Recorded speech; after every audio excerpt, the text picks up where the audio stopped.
turabasuhuje bene data mu izina ry'umwami wacu Yesu Kristo. Turabiyegereje kandi muri studio za Grace TV. Imana ibaha umugisha. Uwo muri kumwe ni Rukundo Furaha Olivier, umuvugabutumwa. Imana yahamagaye mu gihe gisa niki kimwe n'abandi bose bahamagawe, kuko twahamagariwe kugira ngo twamamaze ubutumwa bwiza bwa Yesu Kristo. Turi mu kiganiro KRISTO ishingiro ryo kwizera kwacu. Turakomeje nkuko twabibabwiye, ariko kugira ngo dukomeze reka tubanze twiragize Imana kugira ngo Imana ibane natwe muri iki kiganiro, kuko imitima yacu ikeneye kwegera Imana. Mana, mu izina ry'umwami wacu Yesu Kristo, turagushimiye kandi turaguhimbaje. Izina ryawe nirishirwe hejuru kuko uri Imana. Nta yindi Mana ihwanye nawe, nta yindi Mana ikomeye nkawe. Mu isi no mu ijuru, ibiboneka n'ibitaboneka byose biri munsi y'ukuboko kwawe. Izina ryawe Data nirihabwe icubahiro. Turagushimiye kuri uyu mwanya mwiza uduhaye. Dusengeye abantu bose bagiye kudukurikirana, dusengeye imitima yabo kugira ngo wa Mana yo mu ijuru we ijye ibasha guhindura imitima y'abantu, uhindure kandi utuma abantu babasha kumva ijambo ryawe, kandi natwe ubwacu tugiye kurivuga. Ntaba ari twe ahubwo izina ryawe Data rihabwe icubahiro none n'iteka ryose, amen. Kuko twari tubivuze, turabiyegereje, tugiye gukomeza ikiganiro cacu. Ubushize twaganiriye ijambo ry'Imana, cyane cyane twavuze ku gakiza Yesu Kristo yaduhaye, uburyo kadakwiriye gushidikanywaho, uburyo dukwiriye kukizera n'uburyo dukwiriye kugakomeraho. Uyu munsi tugiye kuganira ikiganiro twasubitse uwo munsi, aho twasubikiye tubabwira ngo kugira ngo tubone agakiza byavuye mu bintu byibuze twovuga nka bitatu. Imana yabanjije gutoranya Yesu Kristo. Imaze gutoranya Yesu Kristo, igira n'umugambi ku muntu. Imaze kugira umugambi ku muntu, noneho ibishira mu bikorwa. Yesu Kristo araboneka. Reka rero tuvuge Imana uburyo yatoranyije Kristo, kuko Kristo ni ikiremwa cyabayeho mbere y'ibindi biremwa byose. Imana yakoresheje Yesu Kristo kugira ngo ibindi bintu byose biremwe, kuko ijambo ry'Imana ribivuga hano mu Migani igice cya 8 umurongo wa 22 haravuga ngo Uwiteka ngo mwitangira ry'imirimo ye yarangabiye ataragira icyo arema, amen. Ni ukuvuga ngo Imana itangiye imirimo yayo, yahaye Yesu Kristo ubutware n'ububasha bwo kugira ngo ibintu byose biremwe mu izina rye. Rero dushobora kwibaza ngo ese iyi Mana yo yaremye cyangwa se yagabiye Yesu Kristo irihe? Iyo dusomye Zaburi y'150 haravuga ngo nimushimire Uwiteka mu isanzure ry'imbaraga ze. Ni ukuvuga ngo Imana ni nyembaraga, Imana ishoboye byose. Imana nubwo ijuru ritobaho, Imana yobaho. Isi nubwo itobaho, Imana yobaho. Nubwo indi migabane ivugwa n'abahanga itobaho, Imana yobaho, ikaba mu isanzure ry'imbaraga zayo. Aho ngaho niho Imana ikwiriye gushimirwa, ni naho Imana irutira izindi mana, ni naho Imana irutira ibigirwamana. Imana yacu ishimwe cyane. Yesu Kristo rero Imana yamuremesheje ibindi biremwa byose byo mu ijuru, uhereye ku bakuru, ibizima, abamarayika b'abaserafi n'abakerubi, abamarayika bafite indi mirimo itandukanye mu ijuru, ba Gaburiyeli na ba Mikayeli. Abo bose baremwe binyuze muri Kristo Yesu. Nico gituma Yesu Kristo akomeye, nico gituma Yesu Kristo Imana yamushize hejuru. Oh, haleluya. Reka tuvuge mu ncamake byibuze ibintu bitatu, nubwo bishobora kuba byinshi, byibuze ibintu bitatu bigaragaza yuko Yesu Kristo ari we wari ufite kriteri zo gutoranywa kugira ngo acungure umuntu, ibindi biremwa byo mu ijuru bitari bifite. Nico cyatumye Yohana yerekwa hariya ku kirwa cya Patimo mu gice cya 5, aho Imana yari ifite igitabo mu ntoki gifatanyishije ibimenyetso, ngo habura undi muntu n'umwe ubasha kukibumbura, ngo Yohana ararira. Ariko ngo haza marayika aramubwira ngo Yohana wirira, ngo intare yo mu muryango wa Yuda yaranesheje. Yesu Kristo araboneka, araza abumbura ca gitabo, amena n'ibimenyetso birimo. Nuko yari afite ububasha na karakteri Imana yamubonyeho zituma agira ubwo bubasha bwo gukora ibindi biremwa byo mu ijuru byananiwe gukora. Nicyo cyatumye Imana imutanga kugira ngo aze gupfira abantu. Pawulo arabivuga mu gitabo cya Timoteyo, aravuga ngo rega ubwiru bw'Imana burakomeye. Ubwiru bw'Imana burakomeye, ngo Imana kwerekanwa nk'umuntu. Ntibyumvikana kuvuga ngo Imana n'ubumana bwayo iboneka isa n'umuntu. Nicyo gituma benshi bibananira kwizera. Kugira ngo Imana iboneke isa n'umuntu, Imana ibyarwe. Haleluya. Ariko aho ngaho nyine niho hahishe ubwiru bw'Imana. Imana itugirire neza cyane. Reka tuvuge byibuze ibintu bitatu bigaragara neza ko Yesu Kristo ari we wari ufite imbaraga n'ubushobozi Imana yamuhaye kugira ngo aze kuducungura. Ikintu cya mbere, Yesu Kristo yari Imana. Iyo dusomye muri Yohana igice cya mbere umurongo wa mbere, ni amagambo amenyerewe cyane avuga ngo mbere na mbere hariho jambo, kandi uwo jambo yahoranye n'Imana, kandi uwo jambo yari Imana. Ni ukuvuga ngo Yesu Kristo yujuje ubumana 100%. Yesu Kristo yujuje ubumana. Kandi ikindi cya kabiri yujuje ubumuntu. Muri Timoteyo wa mbere igice cya kabiri umurongo wa 5 haravuga ngo hariho umuhuza umwe w'Imana n'abantu, ngo kandi uwo nguwo ni umuntu, ngo ni Yesu Kristo. Ni ukuvuga ngo Yesu Kristo ikintu cya mbere Imana yamubonyeho kuko yujuje kugira ngo acungure abantu, nuko yari Imana. Ijambo ry'Imana rikatubwira mu Bakolosayi ngo niwe mfura mu byaremwe byose. Ibyaremwe byose, ibiboneka n'ibitaboneka, Yesu Kristo niwe mfura muri ibyo byaremwe. Ibyo tuzi yuko bibaho bitarabaho, Yesu Kristo niwe wari uriho. Ibyo tutazi ko bibaho twebwe abantu, ariko nyamara bibaho bitarabaho, Yesu Kristo yari ariho. Imana itugirire neza, kuko hari byinshi twebwe nk'abana b'abantu dushobora kuba tutazi ko biriho, ariko nyamara biriho. Ibyo twebwe tutazi ko biriho bitarabaho, Yesu Kristo yari ahari. Niwe mfura mu byaremwe byose. Mu Baroma harongera harabivuga igice cya 8 n'umurongo wa 29 haravuga ngo niwe mfura muri bene se benshi. Natwe turi abana b'Imana kuko twabyawe n'amaraso ya Yesu Kristo, ariko Yesu Kristo niwe mfura muri bene se. Ibindi byaremwe birahari, abamarayika, abakuru n'ibizima, kuko biri mu ijuru, ariko Yesu Kristo buri ibyo byose niwe mfura. Imana ishimwe rero kuko Yesu Kristo yari yujuje ubumana. Imana iramwitegereza ibona icyo kintu acujuje.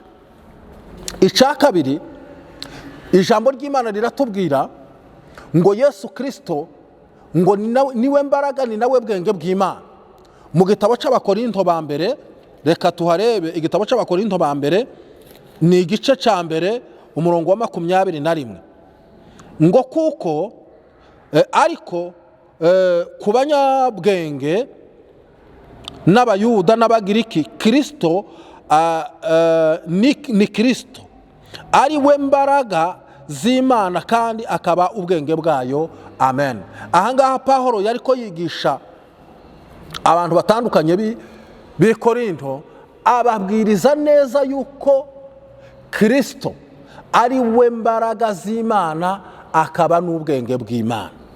Ni ukuvuga ngo kugira ngo umuntu abashe kugira ibikorwa, dufate ku rugero rw'umuntu abashe kugira ibikorwa, nuko abanza kugira ubwenge, akabitekereza, yamara kubitekereza akabishyira mu bikorwa akoresheje imbaraga. Rero KRISTO niwe mbaraga, niwe bwenge bw'Imana, akaba n'imbaraga z'Imana. Imana mu gutekereza, Imana mu kugira ngo ikore plan yayo, KRISTO niwe wari ubwenge bwayo. Haleluya. Kugira ngo ishire mu bikorwa iriya minsi yose yakoresheje irema ijuru n'isi kugeza ku munsi wa karindwi w'ikiruhuko, ni imbaraga Imana yashoye ikoresha. Izo mbaraga nta zindi ni KRISTO Yesu. Imana yacu tugirire neza cyane. Uyu KRISTO niwe bwenge bw'Imana. Kandi umuntu iyo adafite ubwenge ntabwo aba yujuje ibisabwa, nta nubwo yobasha kugira ibyo ageraho. Ariko kugira ngo umuntu agire icyo ageraho ku byo turebera hano ku isi, nuko aba afite ubwenge. Kandi ijambo ry'Imana riravuga ngo umudugudu ntuzurindwa n'abafite imbaraga nyinshi, ahubwo umudugudu urindwa n'ubwenge. Niyo turebye muri iki gihe ibihugu byateye imbere mu buryo bw'ubwenge, Imana tugirire neza, nibyo bikomeye kuko bifite ubwenge. Rero Imana ibyo yakoze byose, ibyo yagezeho byose, ibyo yakoze byose byaturutse mu bwenge bwayo, kandi ubwo bwenge bwayo ni KRISTO. Imana tugirire neza. Ibyo Imana yabashije gukora, uburyo yaremye inyanja, ikarema amasoko, ikarema ijuru n'isi, yabikoresheje imbaraga. Izo mbaraga ninde? Ni KRISTO. Imana yacu ihabwa icubahiro. Rero KRISTO twahawe afite imbaraga zirenze uko twebwe tubasha kubitekereza, afite imbaraga zirenze uko twebwe tubasha kuzumva. Tudatinze reka tuvuge ikintu ca gatatu. Ica gatatu, KRISTO niwe shusho y'Imana itaboneka. Iyo dusomye mu Bakolosayi igice ca mbere umurongo wa 15, turahasanga neza havuga ko Yesu KRISTO niwe shusho y'Imana itaboneka. Kandi ni ukuvuga ngo ikintu kimenyekana kubera yuko gifite ishusho. Haleluya. Ikintu kimenyekana kubera yuko gifite ishusho. Iyo kidafite ishusho ntigishobora kumenyekana. Hano mu Bakolosayi igice ca mbere umurongo wa 15 haravuga ngo niwe shusho y'Imana itaboneka, ngo niwe mfura mu byaremwe byose. Ni ukuvuga ngo Yesu KRISTO niwe shusho y'Imana. Imana ntiboneka. Na Mose yashatse kugireba, Imana igeraho imwemerera, iramubwira ngo uhagarare ku rutare, ngo kandi urutare rusadutse, ngo ahagarara mu busate bw'urutare.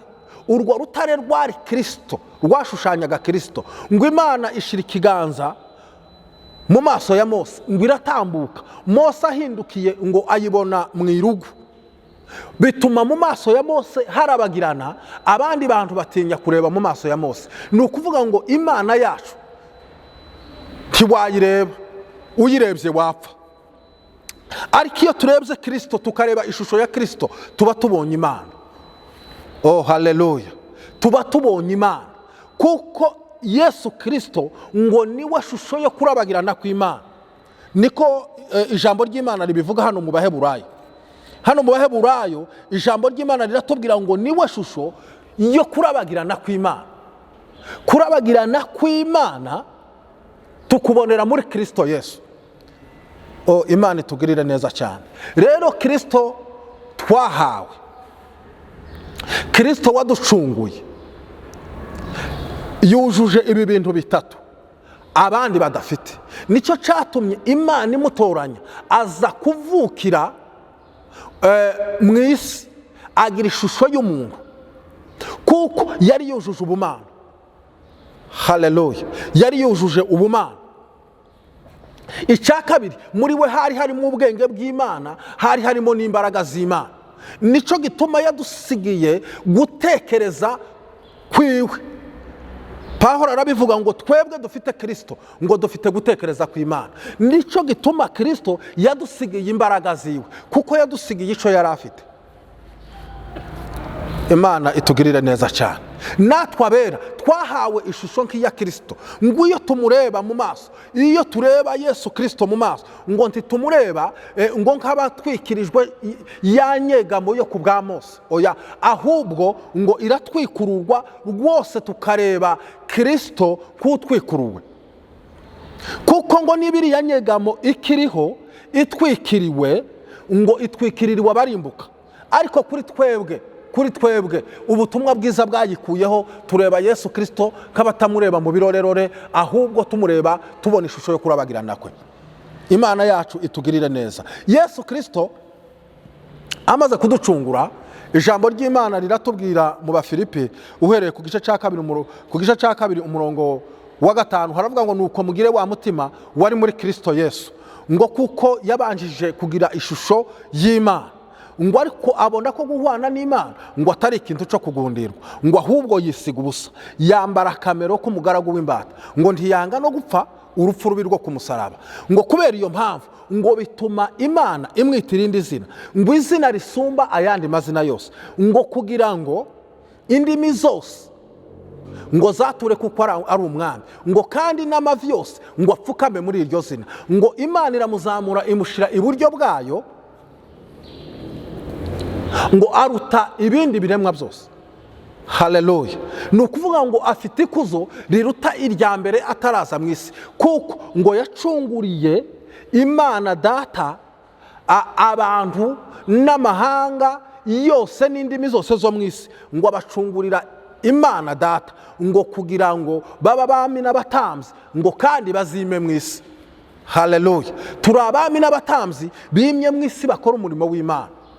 Ijambo ry'Imana rikongera rikatubwira mu gitabo cy'Abefeso igice cya mbere uhereye ku murongo wa 21, Yesu Kristo Imana imaze gutanga imbaraga zabuzuye Kristo, ngo iramuzamura, ngo imushira hejuru y'ubutware bwose, imushira hejuru y'ubwami bwose, imushira hejuru y'ubutegetsi bwose, ngo imushira hejuru y'izina ryose, ngo uretse irivugwa muri iki gihe, ngo ndetse no mu gihe kizaza.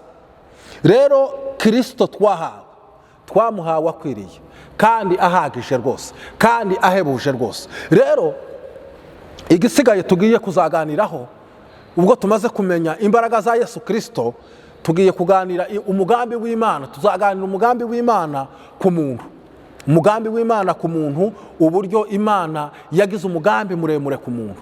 Rero mwene data, umenye yuko Kristo wacu twahawe ari Kristo watoranijwe kuva kera, ari Kristo uruta ibindi biremwa byose. Nico gituma benshi batamwumva, nico gituma benshi batamwizera, bitewe nuko bafite indi myizerere idahuye, itabasha kwemera kuko Yesu Kristo yari Imana kandi agahinduka umuntu. Murakoze rero, Imana ibagirire neza. Mwari kumwe na mwene so Rukundo Furaha Olivier, muvuga butumwa kuri Grace TV. Imana rero ibagirire neza, mukomeze mudukurikirane, mukande hepfo kuri subscribe kugira ngo mukomeze mukurikirane ibiganiro byacu, kandi turabizi neza kuko bizabafasha. Imana ikomeze ibagirire neza, turi kumwe naho ubutaha. Shalom. Imana yacu ibane namwe aho muhereye hose. Amen.